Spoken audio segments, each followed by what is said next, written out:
Alors aujourd'hui, une petite revue de presse qui fait mal aux fesses. On a appris dimanche dernier par la presse que le Comité national d'éthique appelait à réhumaniser l'hôpital, à replacer l'humain au cœur des relations à l'hôpital entre soignants et patients. Parce qu'il paraît que le relationnel, ça rapporte pas de thunes à l'hôpital.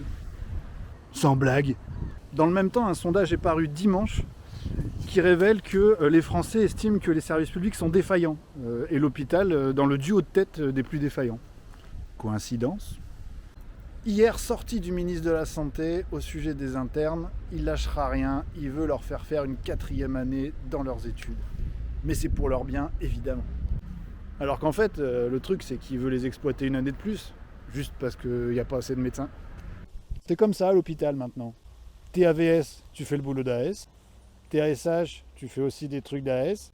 T'es AS, tu fais des trucs d'infirmier. T'es APA, tu fais du boulot de kiné.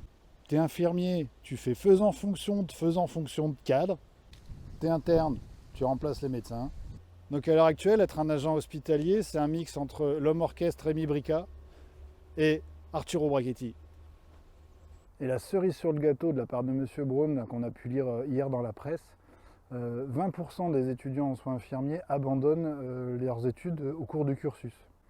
Alors M. Braun est médecin et normalement connaît le terrain, il pose le diagnostic suivant, ils abandonnent parce que leur premier stage est souvent en gériatrie, et en gériatrie on leur fait faire des toilettes parce qu'il manque d'aides-soignants.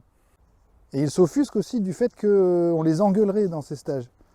Mais qui est maltraitant dans cette histoire ?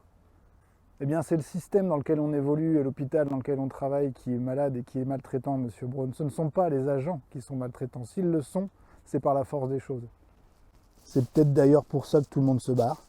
Alors, le remède de M. Braun pour les étudiants infirmiers, c'est de dire, et je le cite, le premier stage, on doit faire briller leurs yeux. Ils doivent être en réa aux urgences dans des services très pointus. Mais M. Braun, en réa aux urgences, vous savez, les gens qui y travaillent ou qui y sont en stage, ils ont souvent les yeux qui brillent, mais ce n'est pas à cause de l'émerveillement, mais plutôt des larmes de souffrance. Des années de politique de santé régressive, mais conséquence aussi d'années de signature par d'autres syndicats d'accords locaux et nationaux au rabais. Alors la CGT, elle reste claire et droite dans ses bottes.